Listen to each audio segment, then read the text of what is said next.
flip side that these players are now not going to have anyone there that they know. Like, they're going to come in on training now, and they're going to have to be on their toes with this AMORIM guy. 100%. Because they know this guy's coming for business. Like, the fact that he's coming with this is his first move coming in.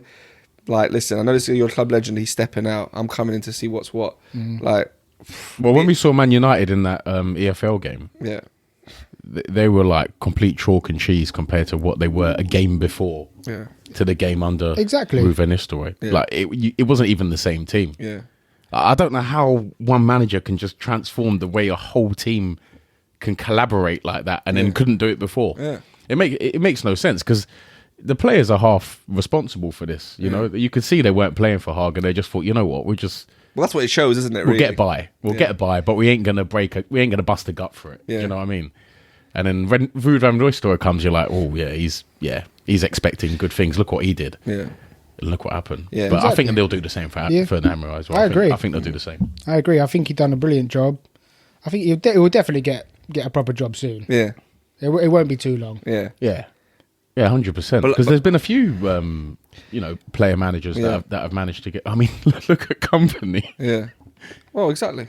He's at Bayern Munich. Literally. Who would have thought that? Season before he started Bayern, he didn't have an amazing season, did he? No, he didn't. No. Even for first manager, he didn't have a great season. Not at all. No. And he gets the Bayern job. I mean, anything's possible then, isn't it? It's very if true. That's the case. It's very true. That is the case. It's very true. But yeah, like I said, I'm excited for AMORIM to come in now. He's going to have this week. And these guys are going to have to be on their P's and Q's, these players. And I'm glad they're going to be uncomfortable with him coming in. He's coming into they got to be on red alert, these guys, man, because if he's willing to get rid of Ruud after 4 wins, some of these players aren't going to be here, man. It's a full shake-up, isn't it? Yeah, full shake-up. We love to see it. We love to see it.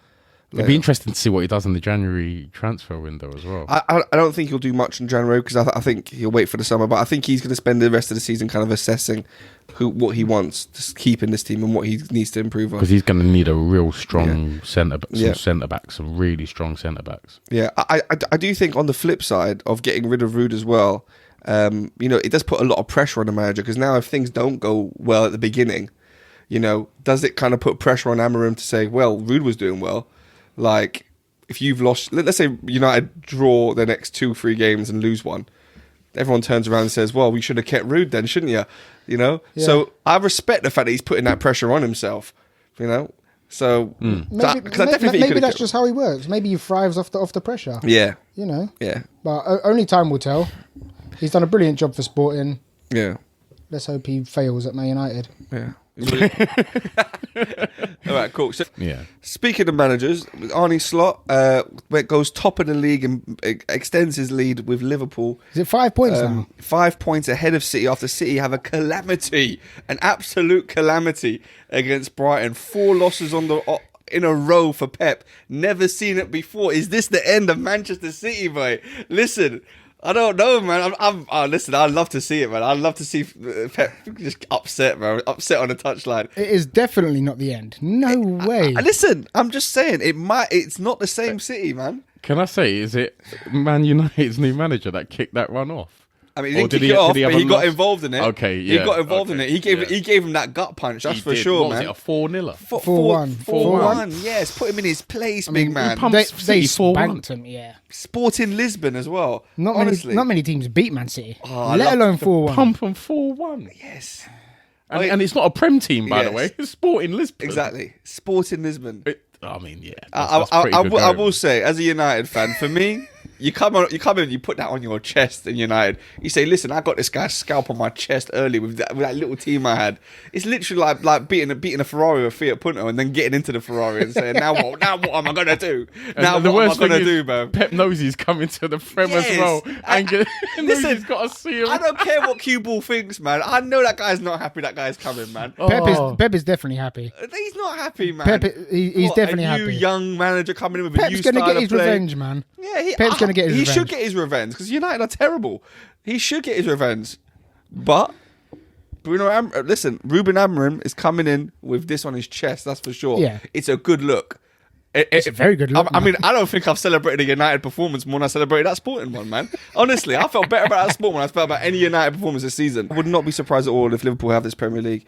I wouldn't be surprised at all. I'm not saying it's nailed on, there's so many games left, but it's too early to tell. Yeah, Arne Slot, if he comes in and does that, it's going to be challenging. So It's a brilliant start for Arne He's Slot. definitely going to come up against. It's not looking good, man. Especially City dropping points. City dropping points to Brighton. I thought City crumbled in that game.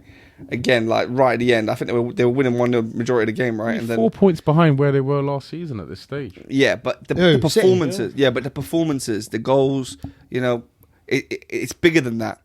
In my opinion, it's bigger than that. I think he'll get it together. They're missing their main man. It's Big Blow. Yeah, I think they'll get it together. They're gonna have to. Yeah, I think they should have kept Calvin Phillips, man. Really? No. But maybe they should have.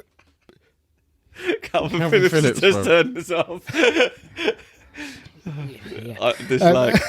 definitely wasn't the difference maker. I'm not sure. I think it's just a little blip from Man City. Well, it's definitely not a little blip. It's 4 losses in a row. When was the last time that happened? Yeah, to Pep as a manager. It's not a little blip though. Has it ever happened to Pep as a manager? Gary, it's not a blip though. No, I'm just saying. Oh yeah, no, it hasn't. But it shouldn't happen. It's definitely a blip. No, it's not a blip. It's got to be because this ain't going to continue. It's not. A blip is 1 loss in a row. 1 loss, sorry. It's not. Nah. No, 1 bad loss is a blip. 4 losses in a row. I would say 3 to 4 would be a blip in a row. It's a blip, man. Yeah, you can have a little. Yeah.